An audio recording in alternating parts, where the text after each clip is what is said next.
So hello दोस्तों, इस video में हम आपसे बात करने वाले हैं आईपीएस ऑफिसर बनने का पूरा प्रोसेस। आईपीएस ऑफिसर कैसे आप बनेंगे, इसके लिए आपको क्या करना पड़ेगा। तो वीडियो को आप पूरा देखिए।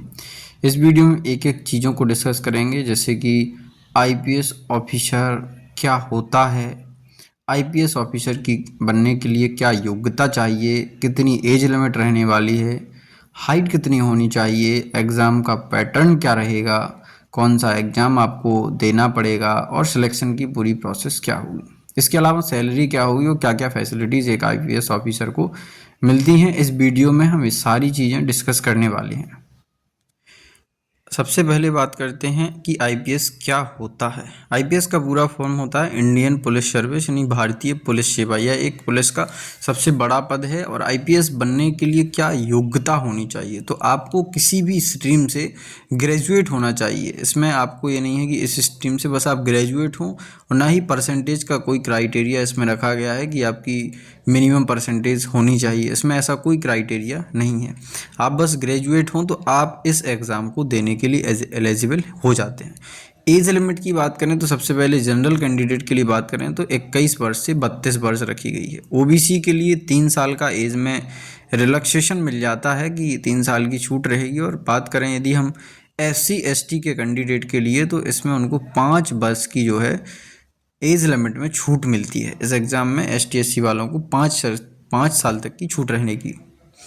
हाइट की बात करें कि हाइट कितनी रहेगी, मेल के लिए हाइट कितनी रहेगी, फीमेल के लिए हाइट।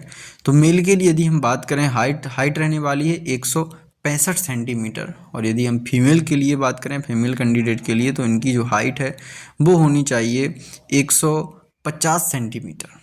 रिजर्व कैटेगरी वालों को 5 सेंटीमीटर की छूट मिल जाती है, जैसे ओबीसी और ST SC के लिए। एग्ज़ाम पैटर्न क्या होगा, सबसे इम्पोर्टेंट, तो इसको आपको यूपीएससी सिविल सर्विस एग्ज़ाम देना पड़ता है, जो कि साल में एक बार यूपीएससी CSE के द्वारा कंडक्ट कराया जाता है। यह एग्ज़ाम हर एक साल आपको देखने को मिल जाएगा। बात करें एग्ज़ाम पैटर्न की, तो इसमें प्रीलिम्स होता है, मेंस होता है और इंटरव्यू होता है। 3 पार्ट में यह जो है इसकी सिलेक्शन प्रोसेस रहती है। प्रीलिम्स में MCQ क्वेश्चन आते हैं, 200 नंबर के 2 पेपर होंगे। एक जनरल स्टडीज़ का होता है, एक CSET का पेपर होता है। टाइम आपको 2 घंटे मिलेगा। सेकंड, इसके बाद होता है मेंस एग्ज़ाम। तो मेंस एग्ज़ाम जो होता है वो आपको डिस्क्रिप्शन में देना होता है, लिखित होता है। और इसमें टोटल 9 पेपर होते हैं, जिसमें 2 पेपर होते हैं 300 नंबर के, और 7 पेपर होते हैं इसमें 250 नंबर के। तो ये आपको रिटन एग्ज़ाम देना होता है। रिटन एग्ज़ाम के बाद फिर देना होता है आपको इंटरव्यू। ये 275 नंबर का होता है। और इंटरव्यू और मेंस के आधार पर फिर आपकी मेरिट लिस्ट बनाई जाती है, जिसके आधार पर आपका सिलेक्शन होता है।